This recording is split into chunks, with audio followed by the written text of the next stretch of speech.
Right now, though, it is Cinco time. Cinco De Five-O with Evan and Tiki on The Fan. Cinco De Five-O is brought to you by Helix Wireless, connecting everything, everywhere. You might have heard me yesterday when the news broke around 25 hours ago, very angry at the idea that Trent Grisham had accepted the qualifying offer. Not at Trent, but at the idea that Brian Cashman offered him it to begin with. And it's one thing to say you don't like Brian Cashman. You think Brian Cashman's an idiot or this, that, the other thing. But you have to come with receipts.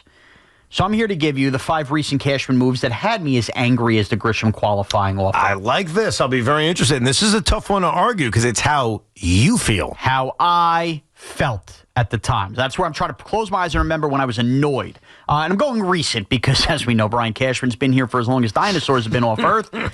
So here we go. Here we go! Number 5. How about ahead of the 2021 season, re-signing Brett Gardner for one more year? He was cooked, and it was just another example of the Yankees not knowing how to say goodbye to a veteran they love. Yeah, and I think the problem is Boone loves him. So once you give Aaron Boone the toy, I used to say it was his drug. Like, it was a drug, and he couldn't quit it. So why give someone who has a drug issue a drug right in front of him? And Brett Gardner was Aaron Boone's drug. Absolutely. All right, here we go. Number 4. Trading for Josh Donaldson. But not just because Josh Donaldson was old and washed, not because he may or may not have been a great guy in the clubhouse, but because trading Gio Urshela further backed up another issue I had, which was the Yankees burying Miguel Andujar after an injury and calling him a butcher at third and not letting him figure it out. Sounds a lot like Jason Dominguez to me, only to then trade Urshela 2 years later, who was that replacement for then an older Josh Donaldson. And I remember sitting there going, why the hell didn't we just let Miguel Andujar come back and keep learning third base off that injury? Why did we do that? I think the thought and hope was Donaldson could provide an edge to that locker room. That was a part of the appeal, and it's tough to have an edge when you stink. He had one moment in April fighting with Tim Anderson, and that was basically it. That was the edge. Here we go. Number 3. One that we were here for. How about signing Marcus Stroman ahead of the 2024 season to a 2-year deal and pretending it wasn't going to be a disaster? Yeah, well, I mean, he was good the first half of that first year.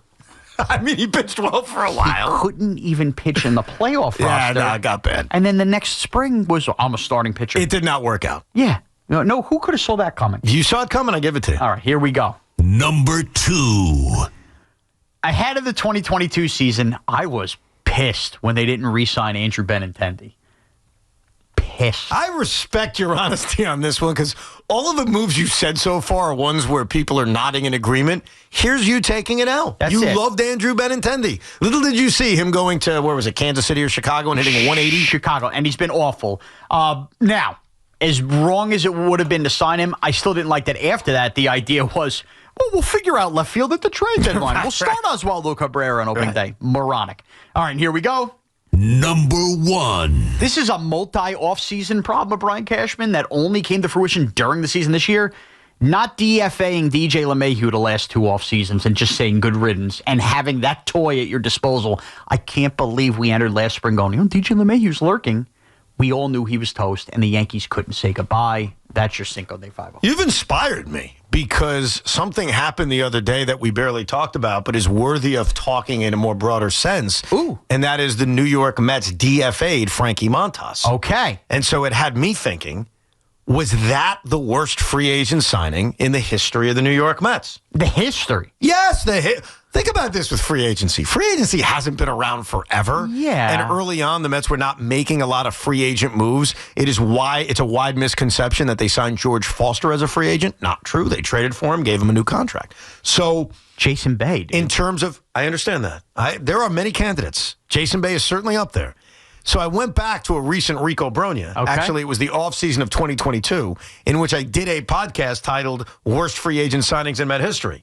So before we begin this exercise, because I'm curious Tommy's opinion, and I'll give you my updated opinion, here's what I said in the winter of 22 into 23 in terms of who is on my Mount Rushmore of worst free agent signings in the history of the New York Mets. So I'm going Jason Bay, Vince Coleman, Jed Lowrie because he never played, and Roger Cedeno. That, to me, is my Mount Rushmore of putrid, pathetic, disgusting Met free agent signings from guys coming from other teams.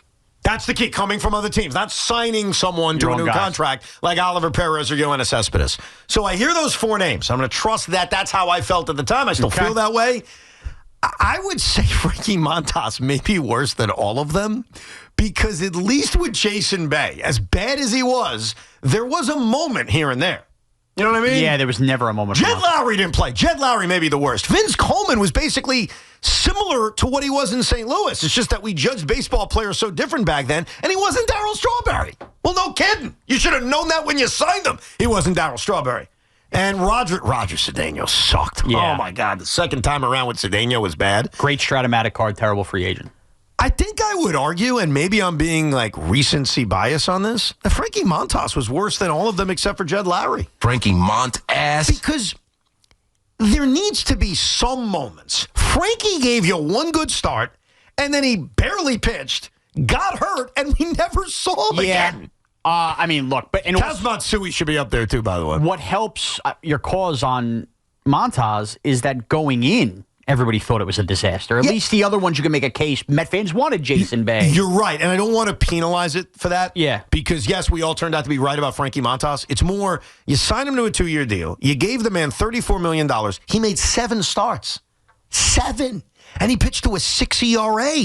Like, as bad as Jason Bay was, and it sucks what ended up happening to him, like, he played a hell of a lot more than that. He did. He ended up hitting, I mean, his numbers are terrible, but 26 home runs as a Met. Okay. Frankie Montas made 7 starts.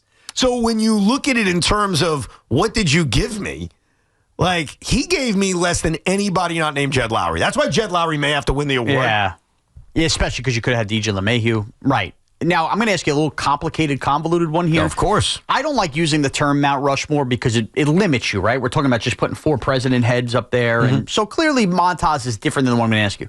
But if you were to say, do a RICO where you're going to rank the top 10 worst free agent signings of all time. Yes. Do you think when all is said and done, Kodai Senga gets into that list? No. I'll tell you why. Because when he played, he was good. But he got hurt a lot. I understand. I'm giving you an honest answer. I would not put him up there. All right. I would not. And I'm not even as a believer in trading him as some.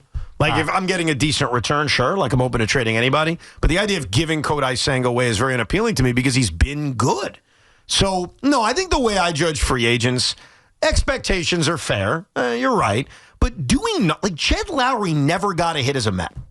He never got a hit as a Met. I actually agree. I think that's the top. How is that not the worst? And Frankie Montas made 7 starts and pitched to a 6 ERA. So I tend to agree with you. This is probably the top 2. They probably are. Tommy, I know you're a positive Tommy, but are you able to speak negatively for just a few minutes about the New York Mets' recent history? Absolutely, because it would be BPT before positive Tommy. Not Frankie Montas. Well, yeah, but he's not a Met anymore, so I think it's fair. Okay. I don't think Frankie Montas is even in the top 10 of worst free agents. Oh, come on. How could you say that? He made $34 million, Tommy. He made 7 starts. Evan, to me, the biggest thing with Montas, and Shaun hit on it, is that the expectations. That's how I judge the worst free agent signings in history. Fair enough. So my take is that Max Scherzer is the worst free agent signing in the history of the Mets because he is a Hall of Famer, and quite frankly, in every big spot here, he stunk.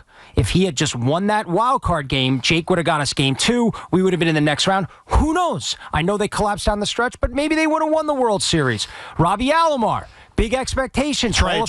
Oh, yeah, Robbie was a trade. I apologize. Robbie was a trade. Lowrie was obviously on a milk carton, so he's in the list. Cedeno the second time. I think you could even argue Bobby Bonilla first time around. Didn't live up to what he was. Productive but he years, wasn't the player he was with the Pirates. Jason Bay was horrible for 3 years, but Scherzer, number 1 to me. Frankie Montas, yeah, you could argue that was way too much money. He didn't do anything. But Frankie Montas was a so-so pitcher when the Mets signed him. He wasn't a future Hall of Famer like a Scherzer, like a Robbie Alomar. Here's the problem. Who was a trade, I know, but acquisition. No, I get it. And that's the confusing part when we talk about free agents because it's like, is that a trade? Did I re-sign the guy?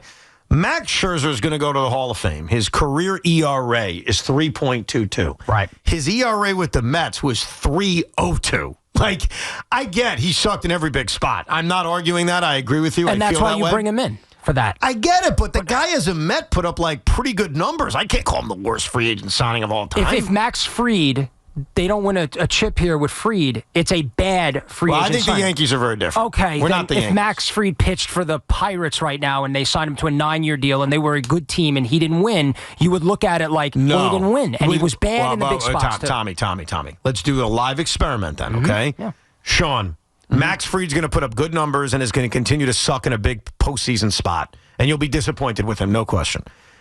Would he be a worse free agent signing than Carl Pavano? No, not at all. I rest my case. I rest my case. Also, if I could just take a quick timeout that doesn't need a rebuttal.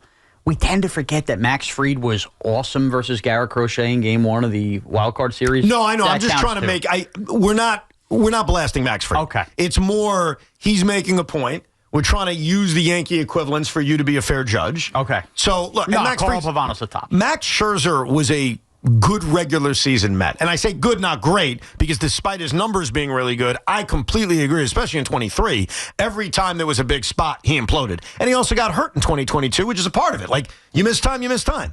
But I can't put that above Roger Cedeno and Frankie Montas and Jason Bay. I mean, it's not even the same stratosphere. Yeah, because of the expectations. And Do you think Tom Glavine was one of the worst free agent signings in Met history? Yes. I can't do that. Absolutely. Guy took the ball every 5 days. He absolutely stuck it up our rear end constantly with the Braves, know, and he came here and he Tommy, was horrible. Isn't that the Mets' fault? They signed Max When they Scherzer needed when he him the was most. They signed Max Scherzer when he was 37. They signed Tom Glavine when he was 38. Right. Isn't it our fault Max that we're Scherzer just pitched Game 7 of the World Series and Yeah. pitched well, Yeah. and he was horrible here in every big spot. He won with the Dodgers. Correct me if I'm wrong. No, he didn't win with the Dodgers. He didn't just win the World Series. Oh, Texas. He won with Texas. He won with the Nationals. He almost won with the Blue Jays. And in every big spot here, he stunk. I agree. And he acted like a weasel when he left here, He too. also didn't pitch well with Texas. He won the World Series. They won the World Series despite him. There's a difference between being disappointed with expectations and being the literal worst free agent. Yes, I think that's well said. Like, I'm not disagreeing with your frustration over Max. I'm very frustrated with Max. I don't like Max Scherzer.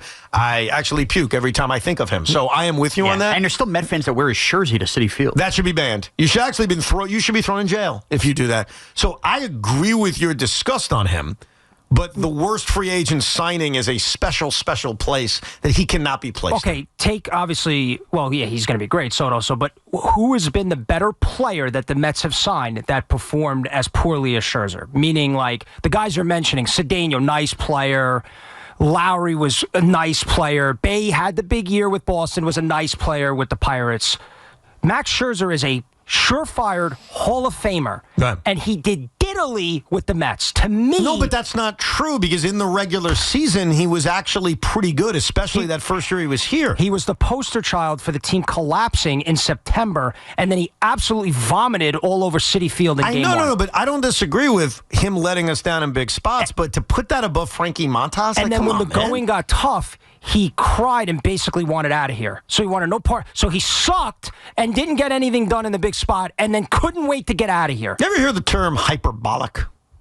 Yes, my wife tells me that all the time. I think you're hyperbolic. For Scherzer? No, just in general, like, we all don't like Max Scherzer. Like, that's a common ground agreement that Mets can have. I think a lot of Met fans do like Max Scherzer. Well, and they okay. defend this guy. Don't know why. Most Met fans don't like Max Scherzer. Okay. We do not look fondly at his time here. But you're taking it to a level that's like insanity. He's not worse than Roger Cedeno or Frankie Montas or Kaz Matsui or Jed Lowrie or Vince Coleman or whoever else you want to use. Those as an weren't example. like centerpiece. Remind me again, when they brought in Cedeno, was that the year they brought in like Jeremy Burnitz and Vaughn and Alomar and Estes? Wasn't that same offseason? Max Scherzer was brought here to be the future Hall of Famer, and he wasn't that. He was 37. The biggest game he had for us on the mound, he sucked. But give me the Jed Lowrie moment where we needed Jed and he didn't do it. He went 0-for-8 as a Met. I don't care what he did in April against the Rockies. I don't care that he was in witness protection. He didn't play in April against the Rockies. So if he was a contributing player, maybe the Mets make the playoffs. They didn't bring in Jed Lowrie to be the great player or like this future Hall of Famer. Scherzer came with so much credentials and he didn't live up to it, especially when they needed it the most. And a franchise that hasn't won in 40 years now, they needed him on the mound against the Padres to get it done, and he didn't. All right, and the guy that did the next day was the guy we ran out of here, as we know. Let's see who won this first ever Lug Vin debate series. Shaun, who would you give the edge to? I mean, you kicked his ass. I kicked his ass? Kicked his ass. All right. Connor, who won the first ever Lugauer debate series? I see what Tommy's saying, but I agree with you. He's not the worst or one of the worst free agent signings in Mets history because he was pretty solid the first year he was here in the regular season. Thank you. Yeah, the only problem is you guys are just differing on the definition of what makes it the worst. I got you. It was a fun debate, Tommy. It was. I argue Verlander was worse than Scherzer. No biggie.